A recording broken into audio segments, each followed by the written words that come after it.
कम time, कम budget और बग़ैर थके आप किस तरह से अट्रैक्टिव से इफ्तार बनाकर लोगों में डिस्ट्रीब्यूट कर सकते हैं या अपने रिलेटिव्स में और अपने नेबर्स के घर भेज सकते हैं। बहुत ज़्यादा कुकिंग का झंझट नहीं पालना चाहते और चाहते हैं कि अट्रैक्टिव सा इफ्तार रेडी हो जाए, तो आज के व्लॉग में बहुत सारे टिप्स आपके साथ शेयर करूंगी। और सबसे मज़े की बात ये कि आप घर में मौजूद ग्रॉसरी के साथ ही स्पेशल सा इफ्तार बना सकते हैं। आपको एक्स्ट्रा पैसे खर्च करने की बिल्कुल ज़रूरत नहीं है। साथ ही आपके साथ अपने सिग्नेचर ड्रिंक की रेसिपी शेयर करूंगी जो हेल्थ वाइज तो बेनिफिशियल है ही है, लेकिन टेस्ट वाइज भी बहुत कमाल और बहुत ही ज़बरदस्त है। तो वीडियो को एंड तक देखिएगा और मेरे साथ जुड़े रहिएगा। स्टार्ट करते हैं जी आज के व्लॉग को। औज़ुबिल्लाहिमिनश्शैतानिर्रजीम। अस्सलाम वालेकुम, welcome back to my channel, my YouTube family. कैसे हैं आप सब लोग? मैं उम्मीद करती हूँ कि आप सब खैरियत से होंगे और ईमान की बेहतरीन हालत में होंगे। ऑलरेडी आपके साथ शेयर कर चुकी हूँ कि मैं काफ़ी ह्यूज क्वांटिटी में अफ्तार बनाकर बहुत सारे लोगों में डिस्ट्रीब्यूट कर चुकी हूँ, लेकिन अब रमज़ान के लास्ट में एक दफ़ा छोटी सी एक अफ्तार बनाकर मैं बहुत इजी और छोटी सी अफ्तार बनाकर मैं ऑलरेडी बांटती हूँ। वो सिर्फ़ इसलिए कि जब कुरान पाक की तकमील होती है तो ज़ाहिर है कुछ ना कुछ बांटना होता है। तो अब मैंने सोचा कि मैं क्या बांटूँ। चावल मैं ऑलरेडी बांट चुकी थी और हर दूसरी जगह पे जो है वो राइस बट रहे होते हैं और राइस पक के आ रहे होते हैं कहीं ना कहीं से। तो मैंने सोचा कुछ ऐसा और डिफरेंट बनाया जाए जो लो बजट भी हो और जिसमें इतनी ज़्यादा मेहनत भी ना लगे और जो थोड़ा सा डिफरेंट मेन्यू भी हो। तो मैंने डिसाइड किया जी कि मैं कड़ी बनाऊंगी। उसके साथ मैं बनाऊंगी दही फुल्कियाँ, जिस तरह से कॉमन तरीके से हम दही फुल्कियाँ बनाते हैं, और साथ में अपना सिग्नेचर ड्रिंक बनाऊंगी और एक अच्छा सा ज़बरदस्त सी ट्रे बन जाएगी जिसमें खाने के लिए भी होगा और जिसमें अफ्तार के आइटम भी होंगे। तो इस वजह से मैंने सोचा कि मैं कड़ी बनाऊंगी। सबसे पहले मैंने लिए जी प्याज, बहुत सिंपल बहुत ही इजी मैं आपके साथ रेसिपी शेयर कर रही हूँ। प्याज लिए, उसके अंदर मैंने बेसन डाला, थोड़ा सा मैंने मीठा सोडा डाला, नमक, लाल मिर्च पाउडर डाला, कसूरी मेथी डाली, साबित धनिया डाली और उसको अच्छे से घोल बना के रख लिया। अच्छा, अब मैं बना रही हूँ जी कड़ी का बैटर। और मैंने ली दही और साथ में मैंने ली उसके बेसन लिया, उसको अच्छे तरीके से घोल लिया। घोलने के बाद उसके अंदर नमक, लाल मिर्च और हल्दी पाउडर डाल के मैंने उसको हल्की आंच के ऊपर चढ़ा दिया था। अच्छा, साथ ही मैं पहले से ही उसका जो बघार है उसको भी रेडी करके रख रही हूँ। एक प्याज डाला है मैंने बिल्कुल पतला पतला सा बारीक सा काट के, उसके साथ मैंने ऊपर डाला है जी ज़ीरे के साथ डालूंगी साबित धनिया और उसके बाद मैं इसके अंदर डालूंगी मोटी लाल मिर्च। उससे ये होता है कि एक बड़ा अच्छा सा ज़बरदस्त सा जो है वो खुशबू आती है और कड़ी के ऊपर जब बघार लगाते हैं आप तो वो बड़ा ही ज़बरदस्त सी अट्रैक्टिव सी शक्ल इख्तियार कर लेती है। लास्ट में इसके अंदर मैंने ग्रीन चिली भी थोड़ी सी काट के डाली थी और थोड़ी सी लाल मिर्च कलर के लिए मैंने इसके अंदर डाली थी। जब ये बिल्कुल हमारा बघार रेडी हो जाएगा ना तो फिर मैं इसके अंदर थोड़ी सी पाउडर लाल मिर्च भी डालूंगी। अच्छा, पकौड़े साथ साथ मैं फ्राई करी हूँ। कड़ी तो आपको पता है टाइम लेती है, थोड़ी थोड़ी आंच पे मैंने इसको चढ़ा दिया था। लेकिन आपके लिए एक टिप है कि अगर आप कड़ी को बहुत ज़्यादा नहीं पकाना चाहते तो आप थोड़ी सी बेसन की क्वांटिटी उसके अंदर ज़्यादा कर दें और फिर जब आप उसको अच्छे तरीके से पकाएंगे, लेकिन उसके लिए मस्ट ये है कि आपने उसको पकाना बड़े अच्छे तरीके से है। जब आप उसको अच्छे तरीके से पकाएंगे तो बेसन का जो कच्चापन है ना वो फिर जायका नहीं आता आपको कड़ी के अंदर।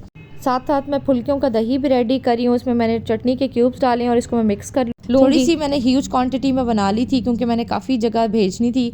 बहुत सारे ऐसे घर रह गए थे और बहुत सारे ऐसे लोग रह गए थे जिन तक मैंने अफ्तारी नहीं भेजी थी। तो मैंने सोचा कि कुरान पाक की तकमील भी है और साथ साथ हमने दुआ भी करनी है और साथ साथ मैंने सोचा कि क्यों ना एक ही दफ़ा सबके घरों में भेज दिया जाए और फाइनल कोई रह ना जाए। सारा साल तो ऐसा नहीं होता कि हम सबके घरों में हर चीज़ भेजें, लेकिन रमज़ान मुबारक में कोशिश यही होती है कि आप कहीं ना कहीं किसी न किसी के घर या किसी न किसी के मुंह तक या उसके पेट तक आपकी तरफ से अगर आप वसीला बनते हैं रिज़्क़ का तो वो पहुंच जाए तो वो आपके लिए डबल ट्रिपल सवाब होता है। और अफ्तार किया तो वैसे भी बहुत ज़्यादा सवाब है।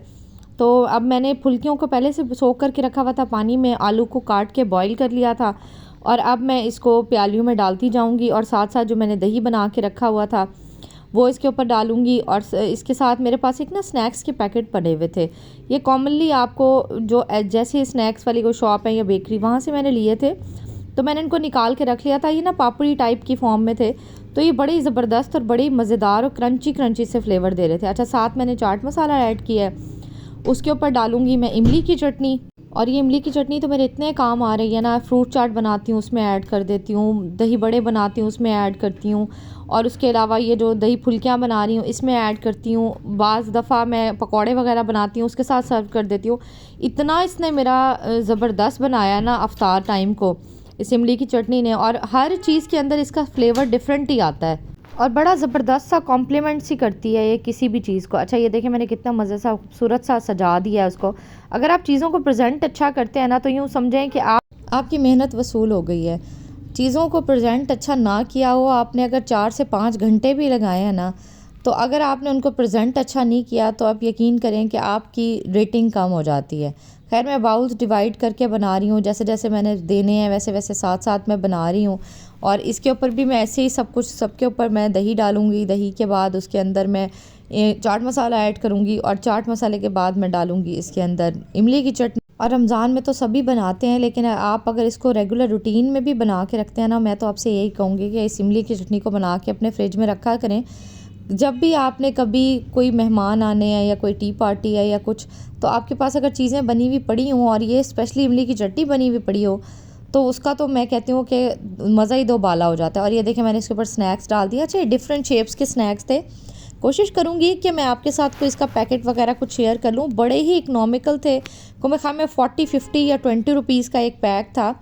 ये मैंने ऐसे ही रैंडमली लिए और मुझे इतने मज़े के लगे, तो मैंने कहा ये चाट और पापड़ी वगैरह में और दही बड़ों में और चना चाट में बड़े मज़े का इसका टेस्ट लगेगा। अच्छा लास्ट वाला बाउल मैंने घर के लिए बना लिया था, क्योंकि आपको पता है कि बाहर के लिए आप कुछ बनाएं और घर के लिए ना बनाएं तो ऐसा तो हो ही नहीं सकता। साथ साथ मुझे घर की चीज़ें भी बनानी थी इफ्तारी की, और इस वक्त तो टाइम बड़ा ही नज़दीक आ रहा था। साथ साथ मैं बना भी रही थी और साथ साथ मैं दुआ भी करी थी कि अल्लाह करे बस जल्दी जल्दी से मैं सब कुछ फ़ाइनल कर लूँ और टाइमली सारे काम हो जाएं और मैं चीज़ें जो हैं वो प्रॉपर तरीके से बना लूँ और ट्रे बना के मैं सबके घरों में भिजवा दूँ। तो ये बड़ी टेंशन वाला टाइम होता है, लेकिन अल्लाह का शुक्र है अल्हम्दुलिल्लाह बड़ा ही आराम से और सुकून से हो गया था सब कुछ। अच्छा बिल्कुल लास्ट में अब ये मैंने कड़ी बिल्कुल रेडी हो चुकी थी और अब मैं पकोड़े डाल रही हूँ कड़ी के अंदर। तो मैंने फ्राई करके ऑलरेडी रखे हुए थे। अच्छा एक टिप है आपके लिए, अगर आप कड़ी बनाते हैं ना तो आपने पहले से पकोड़े डाल के अंदर रखने नहीं हैं। जब आपने बघार लगाना है ना, आपने उससे थोड़ी देर पहले ही पकोड़े डालने हैं, क्योंकि अगर आप पहले से पकोड़े डाल के रख लेते हैं ना तो सारा जो ग्रेवी होती है ना वो पकोड़े सोख कर लेते हैं और आपकी जो ग्रेवी की क्वांटिटी है ना वो कड़ी के अंदर कम होना शुरू हो जाती है। अच्छा कलर के हवाले से आपको एक टिप देती हूँ कि जब आप बघार बनाते हैं ना और जब सारा कुक हो जाता है तो लास्ट में ना उसके अंदर लाल मिर्च पाउडर ऐड किया करें और थोड़ी देर उसको पका लिया करें, तो ताकि मिर्च की थोड़ी सी तेज़ी कम हो जाए। और जब आप इस तरह का बघार लगाते हैं ना तो आपकी कड़ी के ऊपर एक बड़ा ज़बरदस्त सा शाइनी सा गोल्डन सा कलर आ जाता है। अच्छा मैंने सब कुछ रेडी कर लिया था और अब मैं बघार के अंदर मिर्च डालूंगी। देखिए मैंने थोड़ी देर उसको मज़ीद पकाया है ताकि उसके अंदर की जो तेज़ी है ना वो ख़त्म हो जाए। और इसको बघार को मैं मिक्स भी नहीं करूँगी, बस ऊपर मैंने इसको डाल दिया है और हल्का हल्का सा मैं इसको थोड़ा सा इसको हिलाऊंगी। बिल्कुल इसको मिक्स नहीं करना, जैसे हम चीज़ों को मिक्स कर देते हैं ना वैसे मैं मिक्स नहीं करूँगी। साइड से जब मैं इसको सर्व करने लगूँगी साइड से मैं कड़ी डालूँगी और थोड़ा थोड़ा मैं उसके ऊपर बघार भी डालूंगी। जैसे मैंने पहले भी कहा कि चीज़ों की शक्ल अच्छी होना ज़रूरी होती है। अच्छा ये मेरे पास बर्तन रखे हुए थे, कुछ नेबर्स के आए हुए थे, तो वो मैंने कोशिश मेरी होती है कि बर्तन अगर आपके पास भरा हुआ आया है तो उसको भर के ही भेजें, खाली बर्तन भेजना मुझे कुछ अच्छा नहीं लगता। अच्छा मैंने बर्तन भेज दिए थे, उन्हीं के अंदर मैंने कड़ी डाल के भेज दी थी। और अच्छा अब मैं बना रही हूँ जो अपना सिग्नेचर ड्रिंक, जिसका जिक्र मैं ऑलरेडी आपसे व्लॉग के स्टार्ट में कर चुकी हूँ। ये बना रही हूँ जी मैं बीट रूट के साथ। आपको इस ड्रिंक की रेसिपी कहीं नहीं मिलेगी, ये मेरी पर्सनल क्रिएशन है और अल्हम्दुलिल्लाह बड़ी सक्सेसफुल क्रिएशन है और अब तक आपको इसकी रेसिपी कहीं से भी नहीं मिलेगी।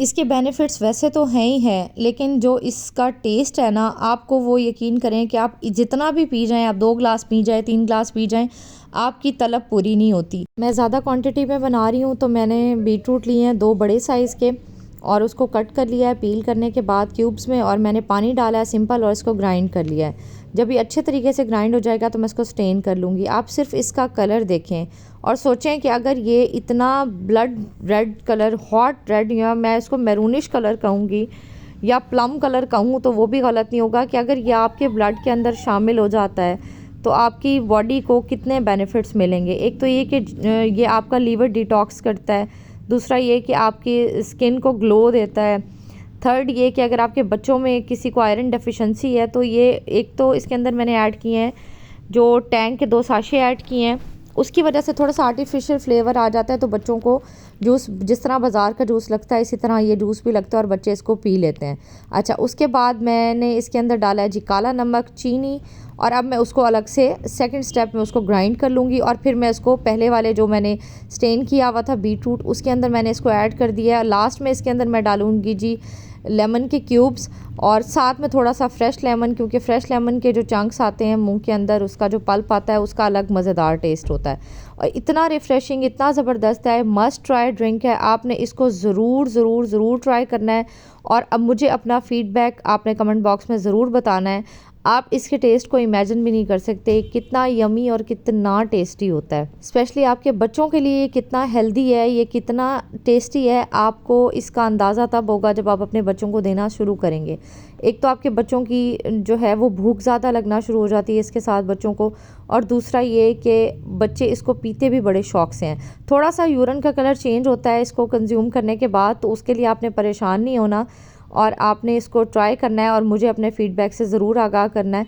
मैंने ज़्यादा क्वांटिटी में बनाया था तो मैंने टैंक के 2 साशे डाले और 2 बीटरूट डाले। अगर आप कम क्वांटिटी में बनाएं तो आप 1 बीटरूट और 1 टैंक के साशे के साथ भी बना सकते हैं। अफ्तारी डन हो चुकी थी और अब मैंने ट्रे बना के भेजना शुरू कर दी थी और टाइम भी अफ्तार का करीब हो गया था। साथ साथ मैंने अपने घर के लिए भी अफ्तारी बनानी थी, साथ साथ मैंने रोल फ्राई कर लिए थे, थोड़े से पकौड़े मैंने कड़ी में से बचा लिए थे, फ्रूट चाट थी और साथ में जो फुल्कियाँ थी। अल्हम्दुलिल्लाह सब टाइमली हो गया था। ये था जी मेरा आज का व्लॉग। उम्मीद करती हूँ आपको पसंद आया होगा। पसंद आए तो प्लीज़ चैनल को सब्सक्राइब कीजिएगा, वीडियो को लाइक कीजिएगा। अल्लाह हाफिज़, बाय बाय।